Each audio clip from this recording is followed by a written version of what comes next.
Do we even believe in love or marriage anymore Like we used to?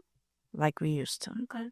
When we say we, are we talking like the collective, like in society? That's what we. As a collective, is the thoughts around marriage and love still the same?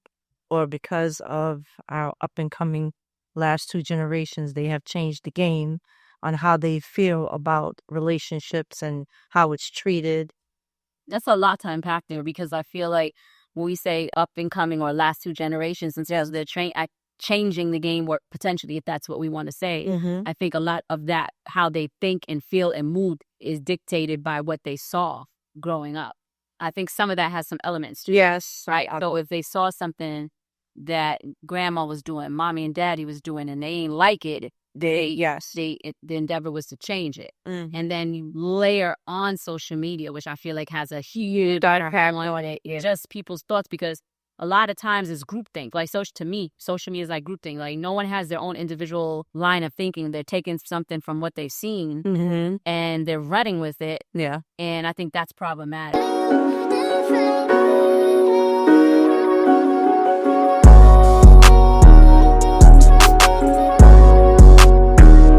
Welcome to another episode of Not Your Average Aunties podcast. I am Joe. I'm Key. And I am Jay, and we like to keep it real And relatable while sharing our opinions. And experiences. and feelings. How's everybody doing? Hanging in there, hanging in there. Bueno, bueno, bueno. Last quarter of the year. Yeah. Getting it together. It's all good. It's all good. It was a full year. They didn't just so bad. Yeah. You blink and it's like, bam. October said, I feel like we've been saying that for the last how many years? How fast a year go by?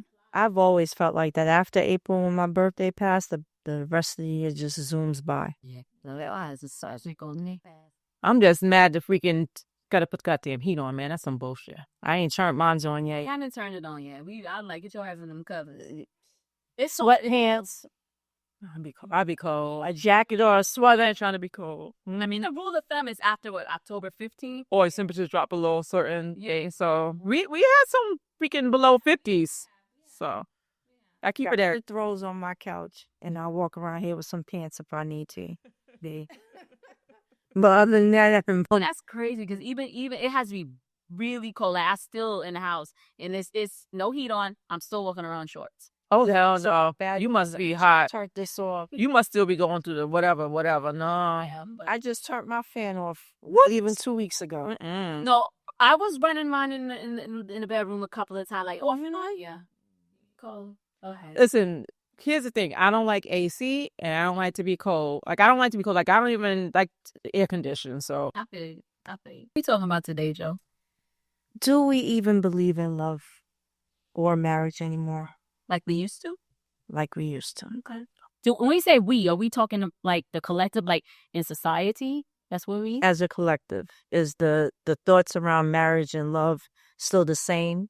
Or because of our up and coming last two generations, they have changed the game on how they feel about relationships and how it's treated?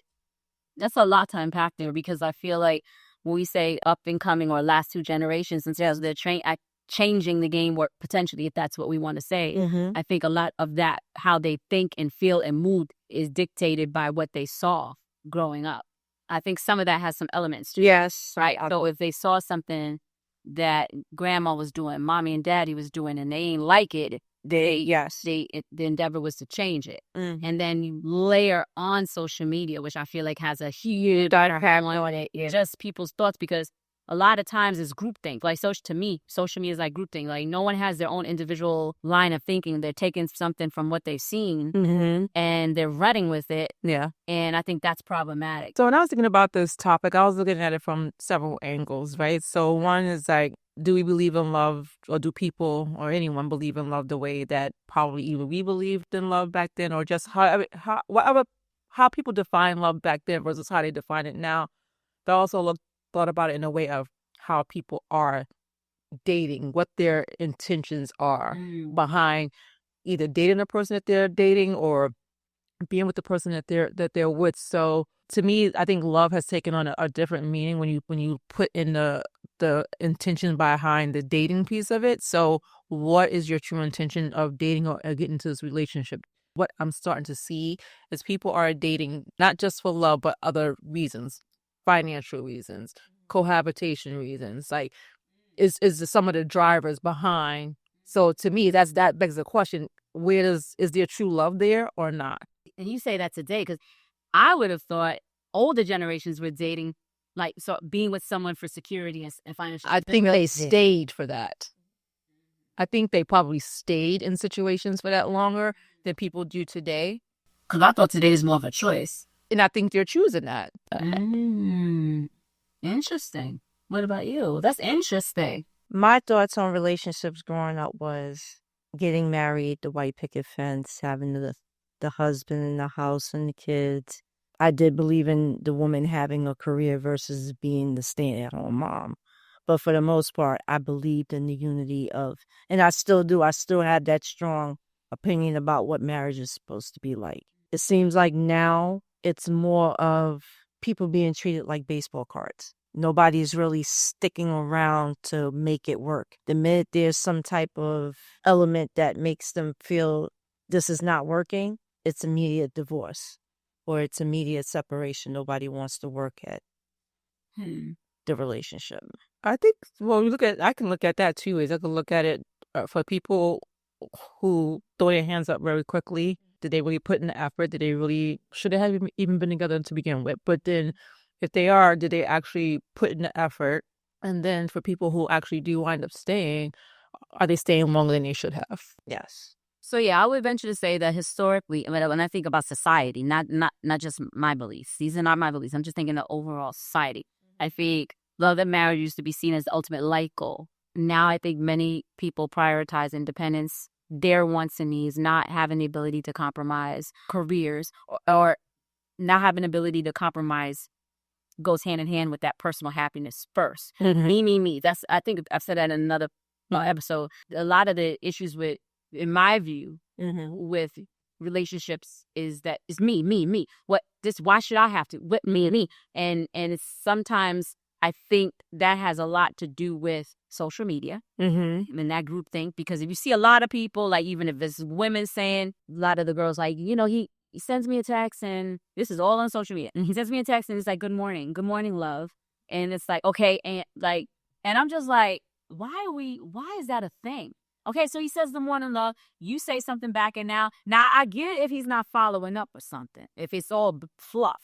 But if he's actually following up with something, why are we making things out to be bigger than what they need to be? So what it is, too much of that. So there's the issue because he just said good morning love. Yeah, good morning love, and it feel like he's following up with lack of substance. Okay. So sometimes women put too much on social media because a lot of the time there are men that send texts and it's just nothing behind it, right? It's very much fluff and there's no action. I get that, but some women will take that and freaking run with it. So now they see that, and then when their person, someone that they're dating, does something in the same vein, they automatically project that it's going to go down in what they saw on social media, and that's not necessarily the case.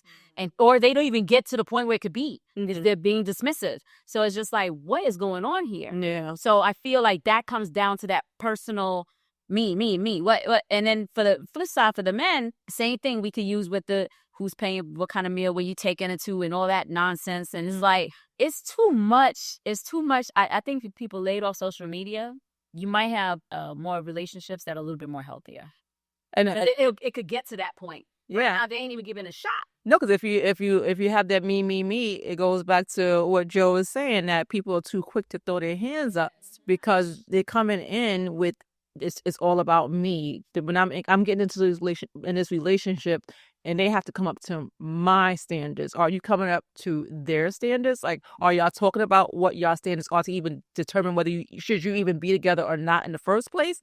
Like, I think those conversations need to happen more often than they are. I think people go in with a set of expectations, and then when those expectations are not being met, they're like, oh, move on to the next.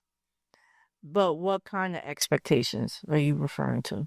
whatever your expectation may be, you can be the person that like, listen, I need this dude to wine and dine me. I'm not cooking. We need to go out to a restaurant kind of expectation. He ain't doing that. Let me go find a dude that could do that.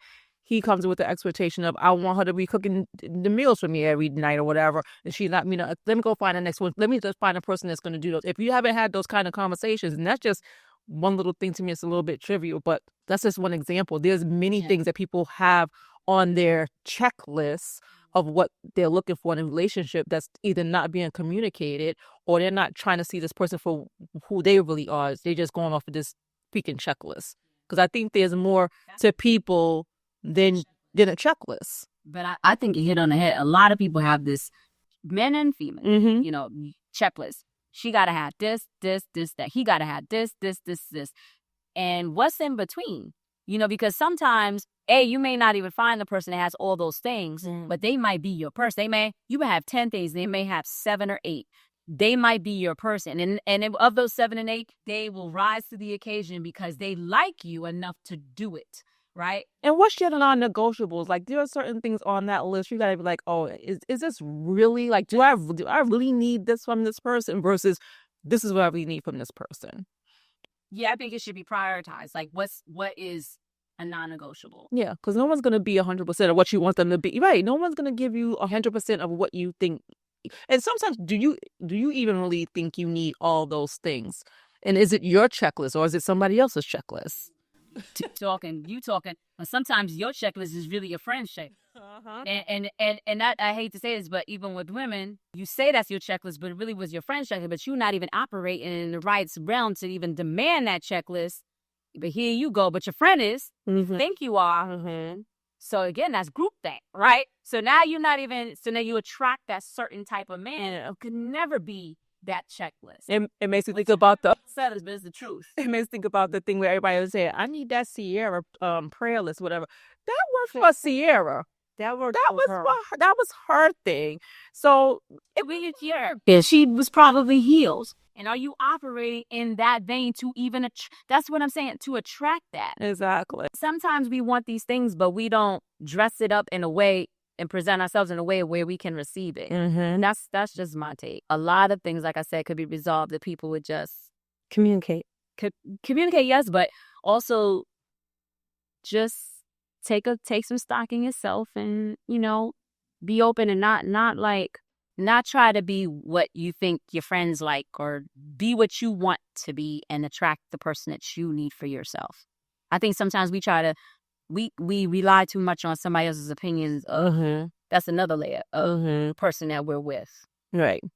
You were too worried about what other people thinking. Yeah. About the person that you are with. And I think that's a big issue too. So I got 2 questions, one specific to each of you. So Kira, specific to you, Joe could probably answer this question too, but what surprised you most about love over time?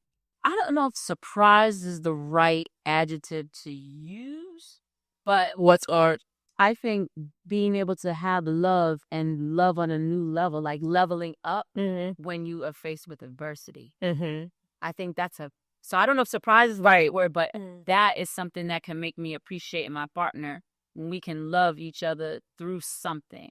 Surprise, evolved, whatever. Yeah, so it's like you can find a new way to love the person because you've gone through stuff, or just even you evolved. Yeah, I would use that word as a surprise. And you're learning to love that new version of that person. I think that would be my answer. So Joe, for you, I know you're not freshly new into dating, but since you have been back on the dating scene more, I guess within the last, is it a year or so? 2 years. Yep. 2 years? Okay. When you started to date again, did you change how you define love or connection when you started to? I guess yes, because I realized that communication is a big component, and I was trying to find different ways of being more effective in my communication. So that's been a big thing for me. So if you're able to deal with someone and be able to communicate and talk things out to, I guess, learn your partner, for you guys to come out of something and elevate and move on to another level. Right. Yes. Okay. Communication is, as I said, I've been working on. So that's a big component for me right now. Yeah. I'm I mean, that's struggling. key. That's very important. Super key. Some of the things that I read about, and we've seen this, like people dating for meals, right? Mm-hmm. They're dating or they're going out on a date just to get a meal. Yeah, no, that sucks. Which is horrible, right? So we have seen these things. Other things has been a cohabitation to share expenses. We've seen that too, where I've even talked to people that said we in an understanding in an agreement of our relationship as we are doing financially better together than apart. Which is, I mean, to each his own. I to each his own. That works. That's the type of arrangement that you want, and it works for you. More kudos to you. Yeah, I don't know. But see, that's where the difference is at. Is that how you felt when you first got together with your husband? Versus how your views on that is now? Those are not my views. These are views that... No, my question is, okay, the answer is, do we believe in love and relationship the way we used to back in the day? Oh, How yeah. does it evolve now? So her statement, did she have that same feeling when she first started out 30 plus years ago about love? Because that's how long you've been with your husband. So you're asking me to answer this question. yeah, based on what you just, but her question, what she just asked, and your response, I'm asking, is that how you felt back then as well? Versus, is this your opinion now? Or is that how you've always felt from the beginning? I'm a little confused because she made a statement about the dating things. thing. I was trying to Cohabitation. right. Yeah, that was more of a statement. It wasn't a question. So that I don't that statement that she made, I don't agree with it. That has nothing to do with me. So I'm a little confused on your question. I just want to get clarity. Which one are you asking me to answer this question? Do we believe in love like we used to, or I just need to? But that's the premise of this episode right now, or our discussion. So she made a statement saying about cohabitation, and that's the reasoning behind some of relationships where living together financially works better for them than to be apart. Whoever that is. Yes, and you didn't agree with that. No, I believe so. I'm not sticking around with somebody just for financial reasons. Mm-hmm. So no, I don't agree with it. So is that how you always? That's what I would. Well, I don't need, like, I'm very independent in that way, right? So what I always believe, this is my belief. I bring something to the table, you bring some. So financially, we both bring it together. Okay. I never want to ever be beholden to any man that's gonna have some financial stuff over me, because with that comes control, or you have to operate in a certain way. I don't have that type of energy. Right? So I can operate in my feminine energy and I can operate in my masculine. And I'm good with that. Now that I'm using those terms, because those are like the new terms. Yeah. And this is just the way I was raised. So I always was one. I mean, you heard me saying in multiple episodes, I like to get out and get my money.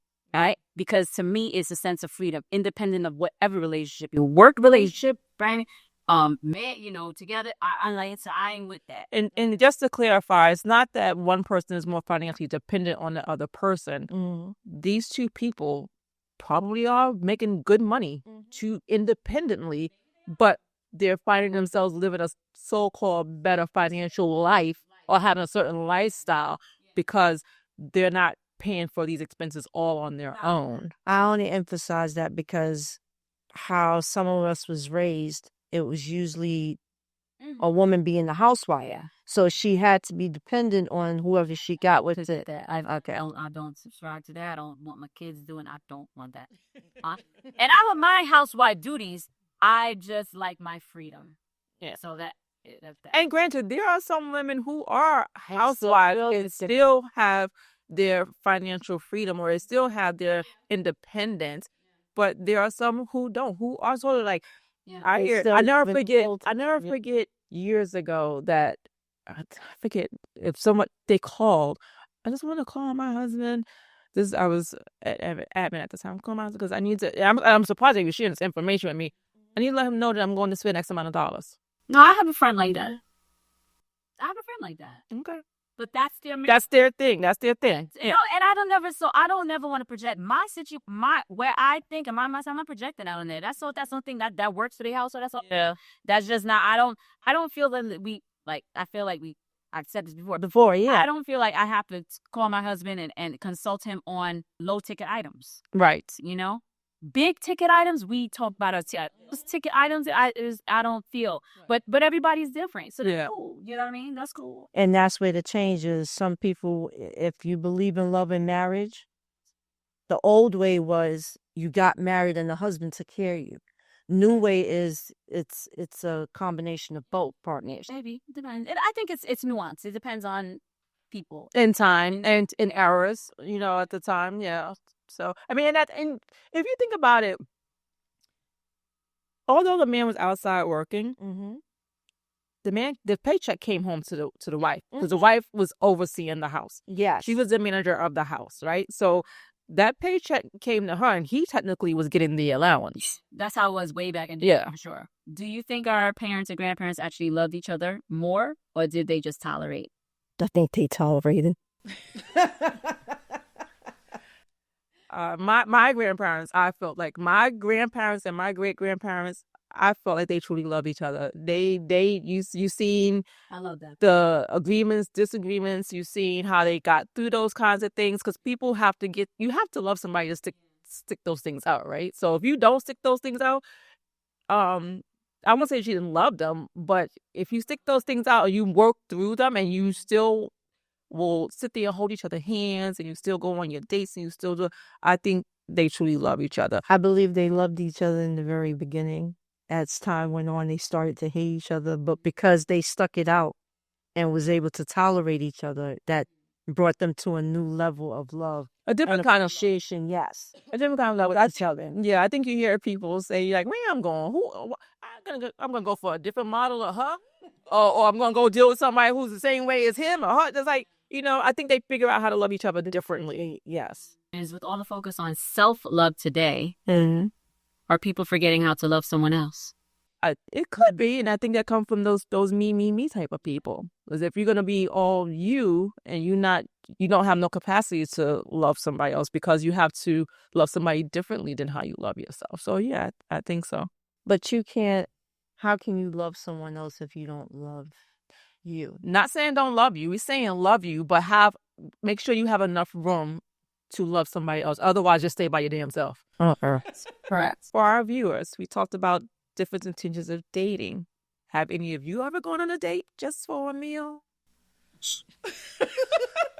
Would you move in? You could drop it anonymously. With someone just to split the rent, even if the relationship is developing? Hey, listen, things can build. You know, you can start out that way. Things can turn. So... So let us know, like, what is your thought about love? How do you feel about it today? And do you believe in it? I believe in love. I'm a romantic at heart, always and forever. I'm a lover girl, for sure. I just have 2 quick fun facts. Let's go for it. Marriage dropped. 72% of adults were married in 1960, and now it's at 50%. And love online. 1 in 3 marriages started online. A lot of successful marriages are happening all outside a few people. Love on each other, love on yourself, and just be full of love. Listen, how you love is how you love, right? Exactly. So next time, this is peace.